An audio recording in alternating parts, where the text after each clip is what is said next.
You say no more than you ever have. You've created distance from people who drain you. You communicate what you need. By every measure, you have boundaries now.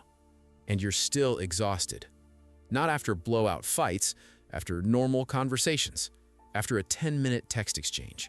You said no and then spent the next 2 hours replaying that no in your head. Here's the question you can't answer yet. If boundaries are working, why do you still feel this way? Most people think boundaries are about what you say. I can't do that. That doesn't work for me. Not this time. And that's true. That's the external part, the visible part. You've built that. You practiced it. Maybe read about it. Maybe even went to therapy specifically for it. But then you say no and spend the rest of the day wondering if you hurt someone, if you were too harsh, if you even made the right call. You replay the conversation looking for a version where it went perfectly, where they understood, where nobody felt weird. That's called emotional leakage, and it's the actual reason you're tired. So you've built the external boundary, you learned the words, but here's what doesn't add up. Why does the drain keep going after the conversation is already over? Emotional leakage isn't a character flaw. It's a specific psychological pattern. Here's how it actually works. When a hard conversation ends, your nervous system doesn't know it's over. It keeps scanning for threat because somewhere underneath, the situation still isn't resolved for you. You didn't get confirmation that things are okay.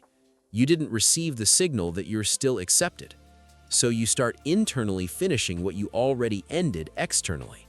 You explain your no to someone who isn't there. You script what they might be thinking. You workshop a better version of what you said. This isn't reflection, it's attempted control after the fact. Your mind is trying to close a loop that it never got to close. And every time you do that, you're still spending energy on someone you already said no to. Wait, so the boundary was right, but you kept carrying that person inside your head anyway? That leads somewhere more uncomfortable. What exactly are you unable to let go of? Here's where it gets specific, because emotional leakage is almost never really about the other person. It's about your need to be correctly understood, for your no to land without damage, to protect yourself and still be seen as reasonable, kind, not too much. That's a completely normal need, but when you place that need above the boundary itself, you pay for it in energy every single time. Psychologists call this post hoc approval seeking. You already did the thing, but you're still waiting for someone to sign off on it. Still waiting for a permission slip for something that already happened. And as long as you're waiting for that, you're still emotionally inside the situation you physically left. Here's what most people never realize about boundaries. They don't end when you say the word. They end when you stop internally explaining yourself. A boundary isn't what you say, it's what you stop carrying after.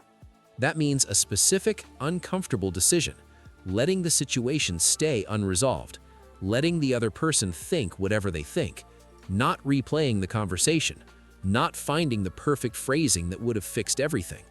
That's not coldness, that's a different kind of work, internal, not external. And that's exactly why you're tired, not because you're setting limits, because you're still defending them, inside your own head, in front of an audience that isn't even in the room. The shift isn't learning to say no better, it's learning to stop after you've said it. Try measuring it. After your next hard conversation, how long do you spend replaying it? That gap is the real cost of your boundaries right now.